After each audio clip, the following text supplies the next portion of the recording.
तब सती के खुद को योगाग्नि में भस्म कर लेने का समाचार शिवजी के पास पहुंचा। तब शिवजी ने वीरभद्र को भेजा। उन्होंने वहां जाकर यज्ञ विध्वंस कर डाला और सब देवताओं को यथोचित फल दिया।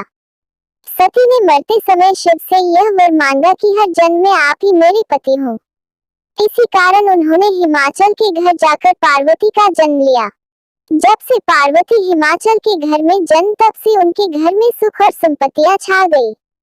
पार्वती जी के आने से पर्वत शोभायमान हो गया।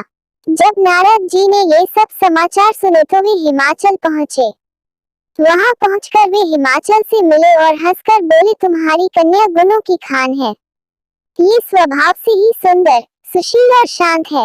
ये कन्या सुलक्षणों से संपन्न है। यह अपने पति को प्यारी होगी। अब इसमें जो 2-4 अवगुण है वे भी सुन लो।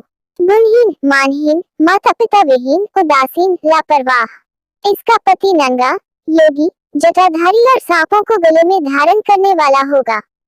ये बात सुनकर पार्वती के माता पिता चिंतित हो गए। उन्होंने देवर्षि से इसका उपाय पूछा।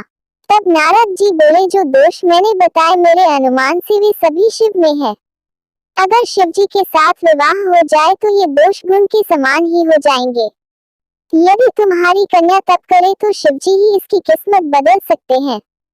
तब ये सुनकर पार्वती जी की मां विचलित हो गई। उन्होंने पार्वती के पिता से कहा, आप अनुकूल घर में ही अपनी पुत्री का विवाह कीजिएगा, क्योंकि पार्वती मुझे प्राणों से अधिक प्रिय है। पार्वती को देखकर मैना का गला भर आया। पार्वती ने अपनी माँ से कहा, माँ मुझे एक ब्राह्मण ने सपने में कहा है कि जो नारद जी ने कहा है तू उसे सत्य समझकर जाकर तप कर। ये तप तेरे लिए दुखों का नाश करने वाला है।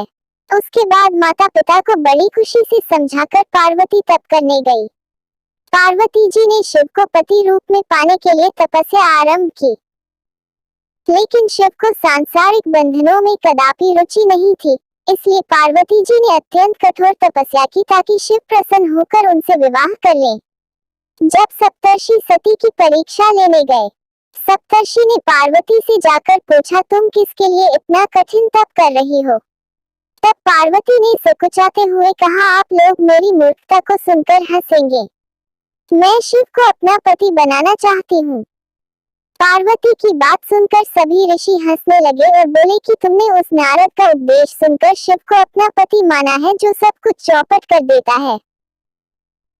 उनकी बातों पर विश्वास करके तुम ऐसा पति चाहती हो जो स्वभाव से ही उदासीन, गुणहीन, निर्लज, बुरे वेश वाला, बिना घर बार वाला, नंगा और शरीर पर नागों को धारण करने वाला है।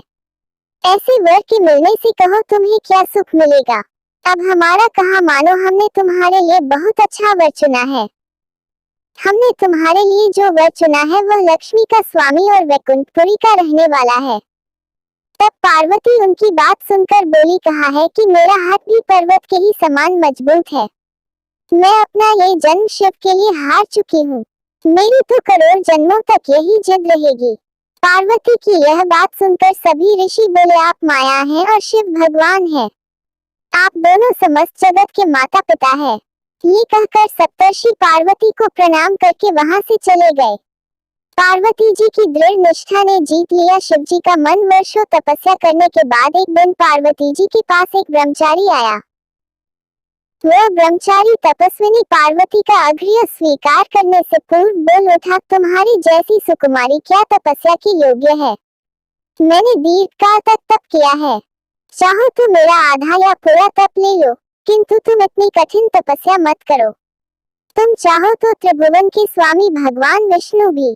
किंतु पार्वती ने ऐसा उपेक्षा का भाव दिखाया कि ब्रह्मचारी 2 क्षण को रुक गया। फिर बोला, योग्य वर में 3 गुण देखे जाते हैं, सौंदर्य, कुलीनता और संपत्ति। इन तीनों में से शिव के पास एक भी नहीं है। नीलकंठ, त्रिलोचन, जटाधारी, विभूति पोते, सांप लपेटे शिव में तुम्हें कहीं सौंदर्य दिखता है? उनकी संपत्ति का तो कहना ही क्या, नग्न रहते हैं। बहुत हुआ तो चर्म चमड़ा लपेट लिया।